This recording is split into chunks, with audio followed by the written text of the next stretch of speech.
भाई परमात्मा हमें ऐसे सुप्रेरित करें कि हमारे कोई भी कार्य हो, हमारे पहले प्रार्थना करते हैं भगवान से मंत्रों में कि हे सकल जगत के उत्पत्ति करता, समग्र ऐश्वर्य युक्त शुद्ध स्वरूप सर्व सुखों के दाता परमेश्वर, आप कृपा करके हमारे संपूर्ण दुर्गुण, क्या प्रार्थना करते हैं? संपूर्ण दुर्गुण, अर्थात हम बोले भगवान से बोलते हैं हम लोग कृपा करके। भगवान की कौन कृपा करी? भगवान आपके ऊपर कृपा करी, लेकिन हम भी लोग भी कुछ कर रहे हैं कि ना? हम सोचिए हम लोग कुछ नहीं करते हैं, क्योंकि हम तो भगवान के ऊपर सब कुछ सौंप देते हैं। तो भगवान कहते ऐसे कृपा करके हमारे संपूर्ण दुर्गुण, दुर्व्यसन और दुखों को दूर कीजिए।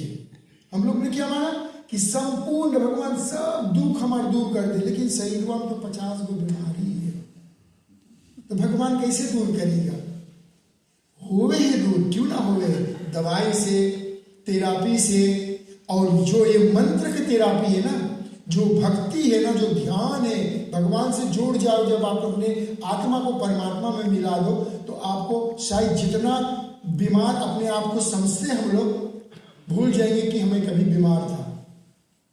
मेरे अंदर भी बहुत शरीर के तकलीफी है, लेकिन मैं हमेशा 24 घंटा कहूँ मैं समाज में काम करूँ, लेकिन मुझे अपना दर्द नहीं याद रहता। जब बैठ जाता हूँ ना, कुछ नहीं करने होता ना, तब लगता है शरीर थक गया, कुछ दर्द हो रहा है इधर, क्योंकि इधर दर्द हो रहा है। लेकिन जब काम करता हूँ तो कुछ गम नहीं, क्योंकि वो परमात्मा दयालु है, कृपालु है। वे भक्तों की कोई भी स्थिति में आप अच्छे कार्य करो तो आपको पहले आपको शक्ति दे देते हैं। तो ऐसे वेद में बताया गया कि यदि आप परमात्मा से संबंध जुड़ा लोगे, परमात्मा से भक्ति कर लोगे, तो आपको सब कुछ संसार में प्राप्त होता, क्योंकि आप जो अच्छे काम करोगे तो आपको स्वर्ग भी प्राप्त होगा। ऋषियों ने कहा यज्ञ वही श्रेष्ठतम कर्म, अर्थात यज्ञ से ही बढ़कर कोई कार्य नहीं, क्योंकि यज्ञ आपको स्वर्ग पहुंचाएगा। लेकिन ध्यान जब आप स्वयं करोगे, अपने आप में यज्ञ जब करोगे, तो आपको मोक्ष ले जाएंगे। अब मोक्ष जो है उसको हम लोग क्या कहते हैं निराश में? फरलोसिंग। और फरलोसिंग किस बात की? कि ये जीवन मरण के चक्कर से छूट के हमें और ऊपर उठना है, कि कई 64 लाख हजार बार सृष्टि बनेगी, फिर बिगड़ेगी, तब तक हम इस धरती पे नहीं आएंगे, मोक्ष में परमात्मा के आनंद में रहेंगे। तो कितनी 64 हजार लाख वर्ष कितना होता है? बहुत होता है। तो सोचिए जब परमात्मा के आनंद में रहेंगे तो ये आत्मा जो अजर अमर नित्य अभय है, इसको कोई मार नहीं सकता, काट के। हम लोग जानते हैं ना कि कोई किसी की मृत्यु होती है, हम भी दुनिया से जाएंगे, तो इस आत्मा का कुछ नहीं हो पाएगा, अपने कर्म के अनुसार दूसरा जन्म मिलेगा। तो क्यों ना हम अच्छा कर्म करें इस जीवन में, और अच्छा करेंगे अगले जीवन में, जिससे हमें मोक्ष प्राप्त हो जाए। जब यदि मोक्ष प्राप्त हो गया तो आप दुनिया की इस ब्रह्मांड में ना परमात्मा के छत्र छाया में सब लोकांतर में भ्रमण कर सकते हो, सब कुछ देख सकते हो।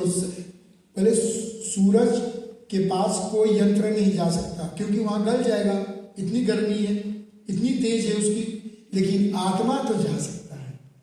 आत्मा तो कौन सी ग्रह में नहीं जा सकता है, क्योंकि उसको कोई मार नहीं सकता, काट नहीं सकता, गला नहीं सकता। तो इसलिए ऋषियों ने हमको ये ध्यान की क्रियाएं बताई हैं, जो ब्रह्म यज्ञ में हम लोग को सभी हमारे हिंदू अर्थात सनातन और वैदिक कर्मकांड पुस्तकों में, संस्कार विधियों में, सब में दे रखा। पहले ही संध्या की प्रक्रिया करने की विधि बता रखी है कि मनुष्य एक अकेला व्यक्ति अपने आप परिवार के साथ कैसे ध्यान में बैठकर और परमात्मा से जुड़ सकता है।